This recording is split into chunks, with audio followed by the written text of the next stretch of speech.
Qui dit juin dit mois des fiertés. Salutations, amis littéraires d'ailleurs, et aujourd'hui, pour l'occasion du Pride Month, je vais vous présenter ma bibliothèque queer.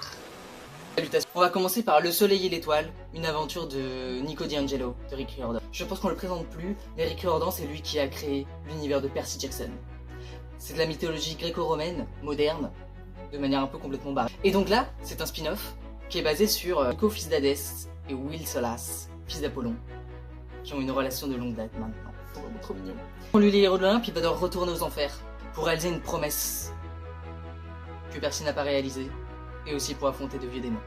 D'ailleurs, récemment, il y a une deuxième aventure des aventures de Nico D'Angelo, si jamais vous voulez le retrouver. Dans la suite des héros de l'Olympe, on a la saga de 5 tomes des travaux d'Apollon, où il y a beaucoup de personnes queer.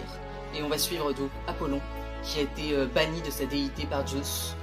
Suite au sbeul que Gaïa a ordonné dans les héros de l'Olympe, eh bien Apollon va devoir réhabiliter les oracles qui ont été perdus. C'est-à-dire que là, les dons de prophétie sont perdus.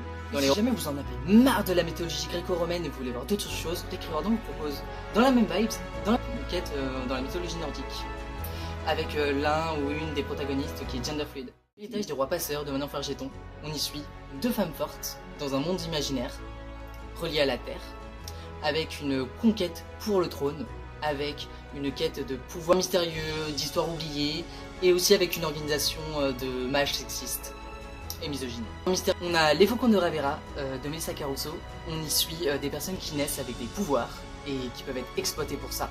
On y suit plein de complots politiques, de manigances politiciennes qui demandent de la diplomatie pour éviter une guerre et le chaos. Ce livre est mené par deux femmes fortes, dont une qui est bi ou pan.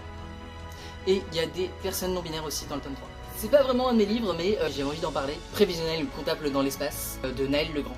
On suit une femme qui est comptable en chef, qui est carrée, qui carbone en fait dans sa carrière. Et un soir, elle dort et elle est transportée dans un autre univers. Et elle finit par tomber sur un bateau de pirates. Et faut savoir qu'elle a découvert un pouvoir. Elle peut popper des tableaux Excel.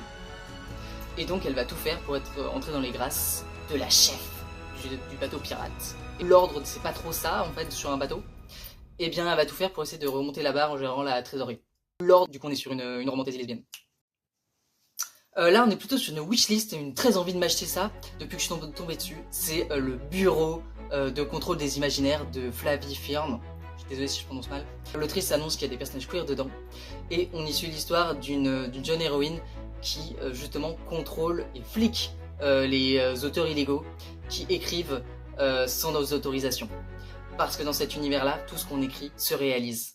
Bref, ça m'a hypé et j'ai très envie de le lire. Donc du coup, j'ai envie d'en parler. Ah, il fait chaud, hydratez-vous. Et moi, je vous souhaite un joyeux mois des fiertés.